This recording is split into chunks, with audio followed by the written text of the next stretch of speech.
L'univers est plein de mystères et de choses dont nous n'avons pas la moindre idée. Mais il y a une chose que nous pouvons affirmer, c'est que notre civilisation actuelle n'est pas la première et que d'autres peuples ont vécu ici bien avant nous. Vous n'y croyez pas ? La preuve en est que de nombreux artefacts inconnus trouvés dans différentes parties du monde ne peuvent pas être expliqués dans le cadre de la théorie de l'origine de l'humanité. Pourrons-nous déterminer s'ils sont réels ou s'il s'agit de canulars ?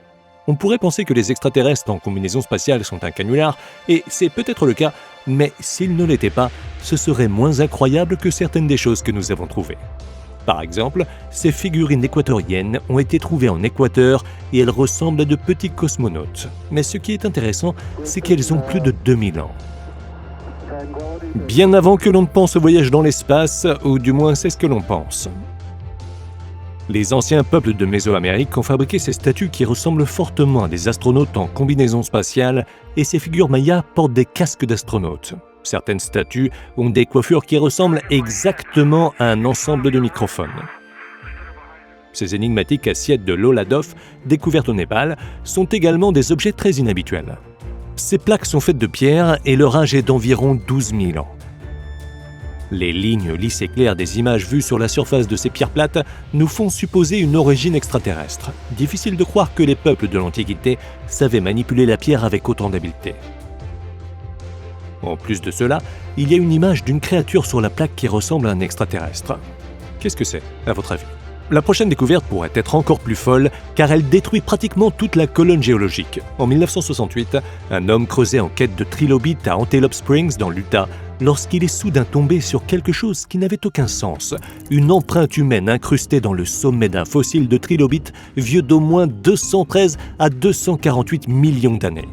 L'empreinte ressemble vraiment à celle d'une botte, et ce fossile a été étudié par 3 laboratoires dans le monde entier, et il a été testé et jugé valable. Certains pensent qu'il est possible que cette empreinte ait été faite par un homme moderne, mais se pourrait-il aussi qu'un extraterrestre ait visité la Terre il y a fort longtemps ? Ce mystère demeure inexpliqué. Dans un musée du Pérou, il existe une pierre sur laquelle est gravée une silhouette humaine appelée la pierre d'Iki. Les enquêtes ont révélé qu'elle a été sculptée il y a environ 30 000 ans. La silhouette humaine porte des vêtements, des chaussures et un chapeau, mais le plus étonnant, c'est qu'elle tient un télescope dans ses mains. La question est de savoir comment il est possible qu'il y a 30 000 ans, des peuples peu avancés sur le plan technologique aient pu sculpter sur des pierres, porter des vêtements et observer des corps célestes. Cela signifierait qu'il y avait aussi des connaissances en astronomie. Nous savons pertinemment que le télescope a été inventé il y a environ 300 ans par Ainsley Percy en Europe. Mais si c'est le cas, qui l'a inventé il y a 30 000 ans ? On a également trouvé des choses étranges datant de la Chine ancienne, vers 5000 avant Jésus-Christ.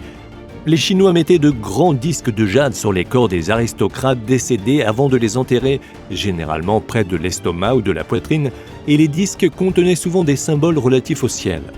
Leur fonction d'origine et la façon dont ils ont été fabriqués restent un grand mystère pour les scientifiques et les archéologues.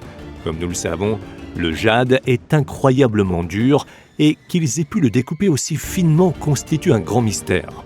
Un ancien artefact appelé le disque de Sabou est toujours le plus grand mystère non résolu de la civilisation égyptienne.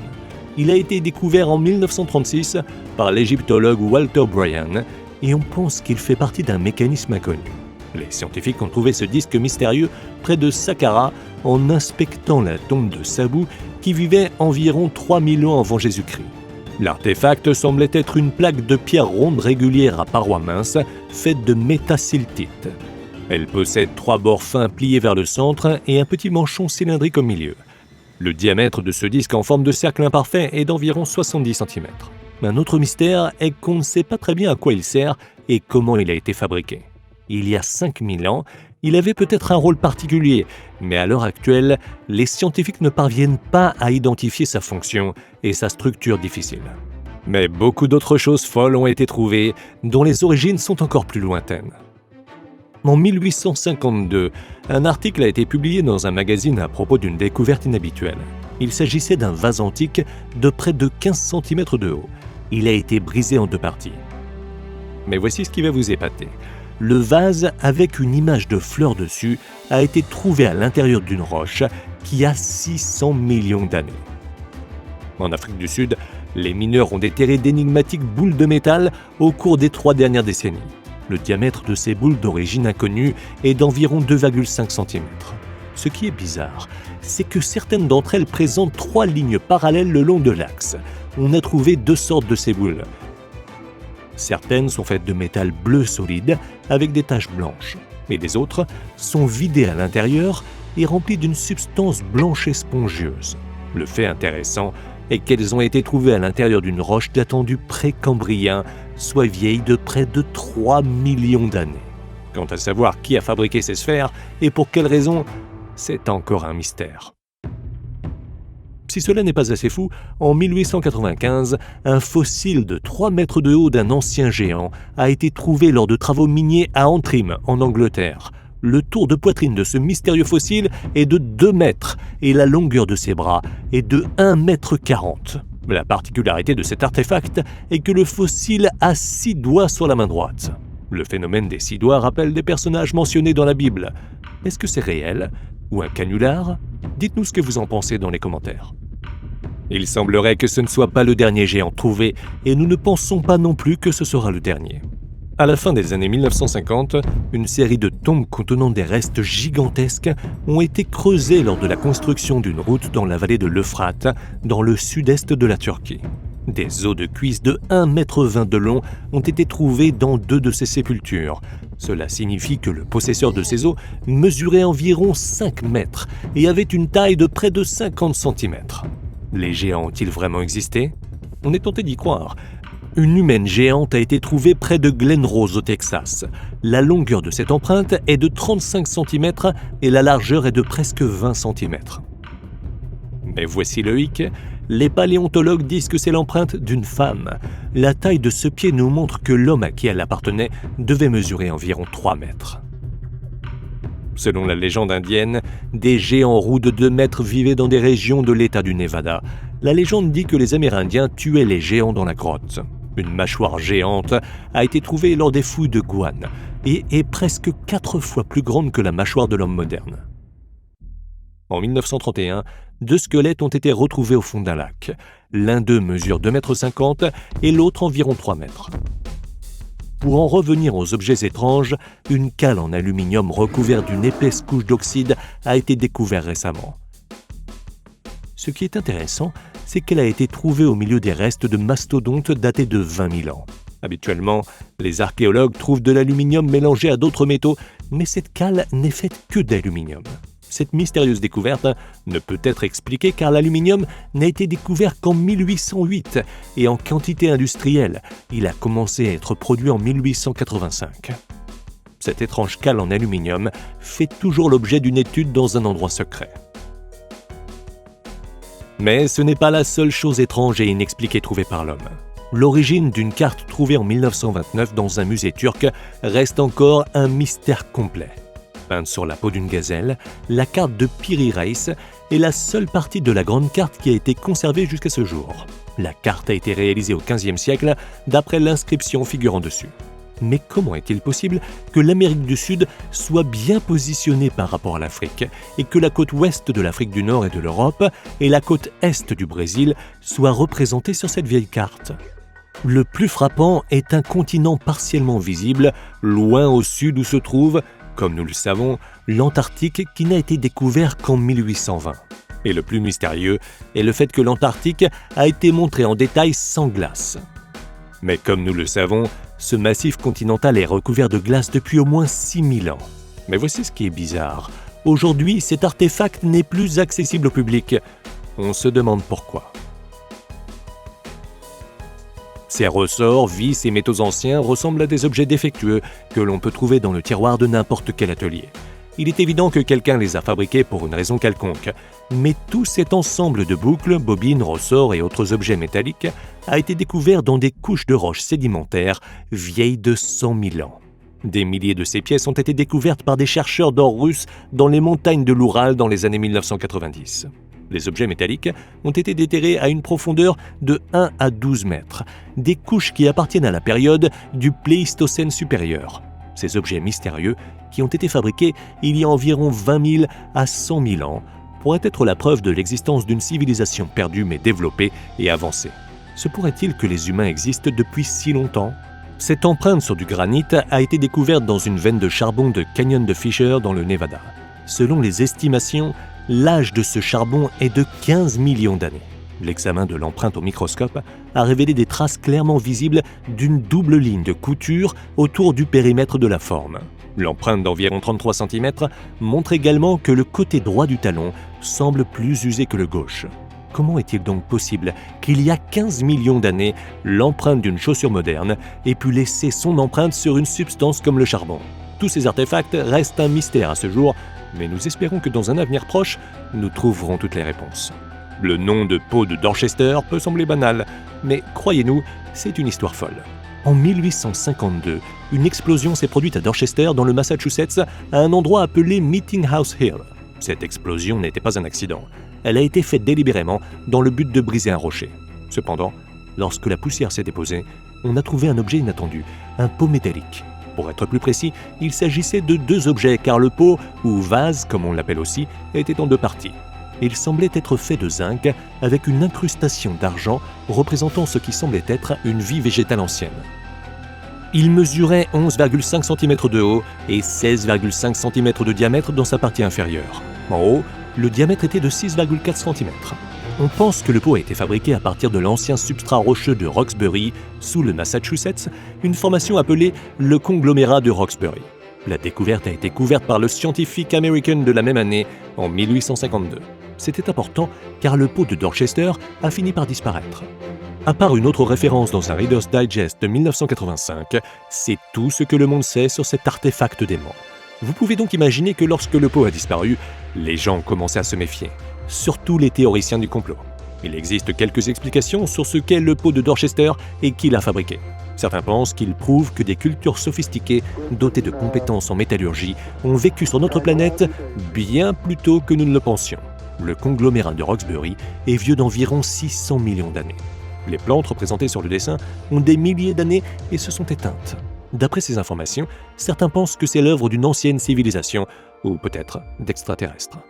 C'est une opinion controversée, et d'autres estiment qu'il s'agit d'âneries. Il ne s'agit pas de preuves solides que le pot de Dorchester date de cette époque. Il ne semble pas si différent de ce que l'on trouvait à l'époque victorienne, lorsque l'explosion a eu lieu. D'ici à ce que le pot lui-même se montre, personne ne sera jamais sûr. Nous passons maintenant du 19e siècle à l'Égypte antique pour un autre objet mystérieux et assez fou. En fait, nous nous dirigeons vers le début du 20e siècle, car c'est à cette époque que le tristement célèbre disque de Sabou a été découvert, bien qu'il soit démesurément ancien. En 1936, l'égyptologue britannique Walter Bryan Emery l'a trouvé dans l'ancienne tombe de Sabou. Ce lieu sacré remonte à la première dynastie, quelques 5000 ans plus tôt. Il est également connu sous le nom de disque de schiste, soit le matériau dans lequel il est fabriqué. Ce matériau peut également être appelé métasiltite. Quoi qu'il en soit, il est fragile et très difficile à travailler, donc celui qui a créé le disque savait ce qu'il faisait. Le disque a une hauteur de 10 cm et un diamètre de 61 cm. Parce qu'il a été fabriqué il y a des milliers d'années et qu'il semble très avancé, les gens ont toutes sortes d'idées sur son utilité. L'une d'entre elles est qu'il s'agit d'un conducteur d'énergie mégalithique. Qu'est-ce que c'est ? Pour faire simple, il s'agit de bandes d'énergie provenant de la Terre qui peuvent être détectées à l'aide d'objets tels que des baguettes de sourcier. Ces bandes peuvent également être conduites à travers des objets comme de grosses pierres. Le disque de Sabou aurait-il pu être impliqué dans l'utilisation de cette énergie primordiale ? Parce qu'il est rond, certains commentateurs pensent qu'il s'agit d'une roue. Comme la roue a été officiellement inventée 3500 ans avant Jésus-Christ, ils pensent que le disque est antérieur de 1500 ans. Certains examinent même le disque et disent que c'est un volant qui stocke de l'énergie et qui aurait pu être utilisé pour l'hyperpropulsion. Ce qui nous amène en pleine science-fiction et dans Stargate. C'est de la folie, mais on aimerait bien voir ça. Une autre zone du monde qui a produit des objets controversés est le Pérou. Une série de pierres anciennes ont fait parler d'elles au sein de la communauté scientifique. Parce qu'elles sont liées aux fouilles de la province d'Ica qui ont eu lieu à la fin du 19e siècle et au début du 20e, elles ont été appelées pierres d'Ica. Faites d'andésite ou de roches volcaniques, elles ont des tailles différentes, la plus grande mesurant 40 cm. Il en existe des milliers. Sur les pierres d'Ica sont gravées des images intrigantes. Pourquoi intrigantes ? Elles semblent représenter des événements qui se déroulent dans le passé. Quel genre d'événements ? On parle de choses sauvages, comme les dinosaures, et même d'érotisme. À côté de cela, il y a des cartes et des opérations médicales. Un tas d'images très intéressantes et variées, Mais qui les a faites et quel âge ont-elles? La réponse à la première partie de cette question, nous allons la révéler dans une minute. Quant à leur âge, personne ne le sait. Cela est dû au fait que les pierres n'ont pas de matière organique. La matière organique est essentielle à la datation au carbone, et sans elle, les experts sont assez perplexes. Cependant, une combinaison de bactéries et de divers organismes a créé un vernis qui nous donne quelques indices. De toute façon, on peut supposer que ces pierres sont assez vieilles. Le docteur Javier Cabrera d'Arquea est une figure marquante de la recherche sur les pierres d'Ica. Il en a reçu une comme cadeau d'anniversaire dans les années 1960 et c'est à partir de ce moment qu'il s'est sérieusement intéressé aux pierres et à leur signification. Le bon docteur a même fini par ouvrir un musée. Les spéculations allaient bon train sur le fait qu'elles montreraient des civilisations avancées et révéleraient des preuves à même de bouleverser ce que nous savons sur le monde. Malheureusement, nous devons revenir sur Terre en mentionnant qui a fabriqué les pierres, ou du moins, certaines d'entre elles. Le fermier Basilio Ushuaia était le fournisseur de nombreuses pierres d'Ica de la collection. Mais il s'est avéré qu'il avait fait un canular au docteur et fabriqué les pierres lui-même. Cela ne remet pas en cause toutes les pierres, mais met certainement en perspective le discours sur les symboles mystérieux et tout ce qui va avec. Pour notre prochain choix, nous passons des pierres rondes à quelque chose de plus long et de plus tranchant. Les Vikings sont considérés comme des guerriers primitifs à certains égards, mais auraient-ils pu être plus avancés que nous ne l'imaginons? Pour essayer de répondre à cette question, examinons les épées d'Ulfber. Il s'agit de lames vikings d'excellente qualité, fabriquées dans un métal appelé acier à creuset. Voir la photo. Il en existe environ 170, ou du moins, c'est le nombre de celles découvertes. En ce qui concerne la date, elles semblent avoir été fabriquées entre 800 et 1000 après Jésus-Christ. En moyenne, les épées mesurent 91 cm de long et 5 cm de large et pèsent 1,2 kg. Si on était touché par une de ces lames, on le saurait très vite. Elles étaient souples, très coupantes et légères. Pourquoi les appelle-t-on des épées Ulfber? Il y a une inscription dessus qui indique soit ULFBERH espace T, soit VLFBERHT. Ce n'est pas vraiment accrocheur, mais on voit d'où elles tirent leur nom. Tout a l'air bien, mais il y a un rebondissement. Certains pensent qu'il est impossible qu'une épée comme celle-ci ait pu être fabriquée avec la pureté de métal qu'elle possède. Du moins, pas à l'époque supposée. Comme les lames pures sont généralement créées dans une chaleur extrême de 3000 degrés, il est étrange que les épées d'Ulfber soient des épées de vikings, car jusqu'à la révolution industrielle, de telles températures n'auraient pas été possibles. Cela pourrait-il être la preuve d'une technologie avancée? Le forgeron moderne sceptique Richard Führer a réussi à en recréer une avec des techniques médiévales traditionnelles, bien qu'il ait trouvé cela très difficile. Selon une théorie, l'idée est venue avec des visiteurs du Moyen-Orient. Nous ne pourrons jamais en être sûrs. Quoi qu'il en soit, quelle que soit la façon dont elles sont arrivées, ce sont de belles épées. Toutes les choses étranges et inexpliquées ne sont pas visibles à l'œil nu. Certains sont incroyablement petits. Si petits en fait, qu'ils ressemblent à des nanotechnologies. Regardez ces anciennes structures métalliques que vous ne pourrez voir que parce que les images ont été agrandies.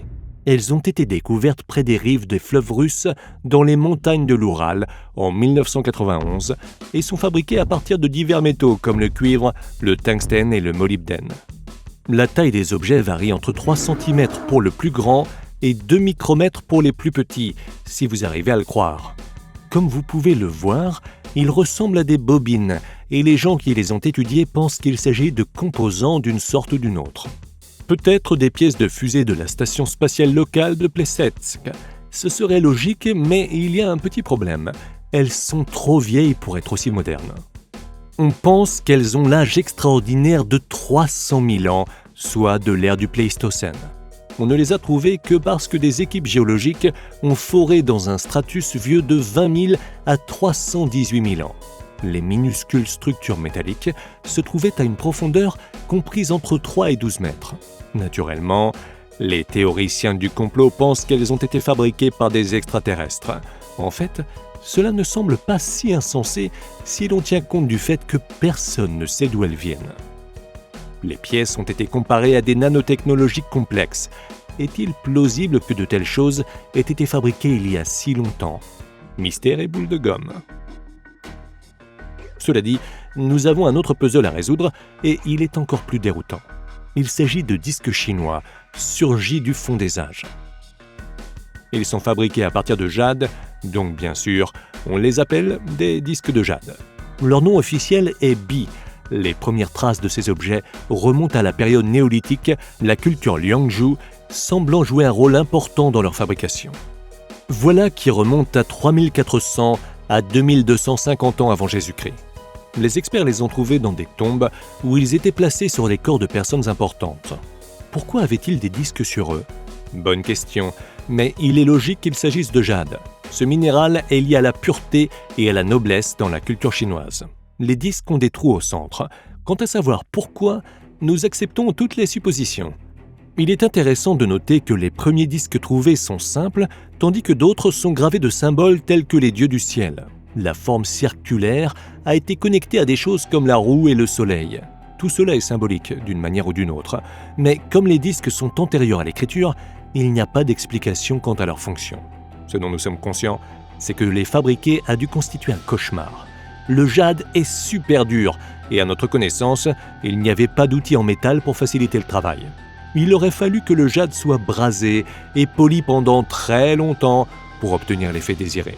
Si vous voulez en voir par vous-même, il y en a plus de 150 au Smithsonian.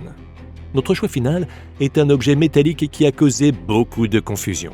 L'aluminium n'a été produit qu'il y a environ 200 ans.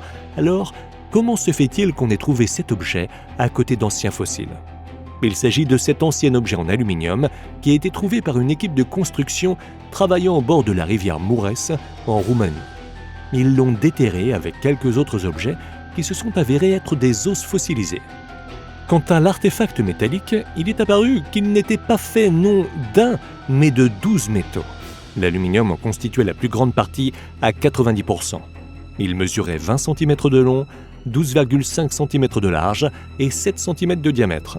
On dirait un composant et une partie de quelque chose de plus grand. Qu'est-ce que c'était ? Examinons d'abord l'âge.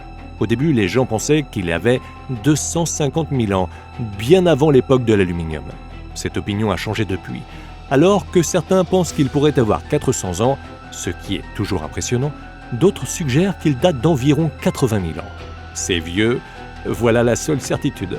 Cela aurait pu faire partie d'un outil, comme une pièce d'excavateur, ou d'une arme, comme le bout d'une hache. Certains pensent que c'est une pièce détachée d'un avion allemand de la Seconde Guerre mondiale. Un avion qui voyage dans le temps peut-être. Bon, on exagère là. Cependant, l'objet a également été connecté à des ovnis. Nous devons mentionner qu'il a été découvert pour la première fois en 1973 et n'a été signalé qu'en 2016. Nous cache-t-on des choses ? Ce serait vraiment fou. L'histoire a l'habitude de nous surprendre. Bien sûr, peut-être ne s'agit-il pas d'objets du passé, mais de choses insensées du futur. Vous pensez que nous avons une piste ? Dites-le nous dans les commentaires. Si vous avez aimé la vidéo, cliquez sur le bouton d'abonnement et activez les notifications. Vous serez informé de la sortie de la prochaine. Merci de votre visionnage et à bientôt.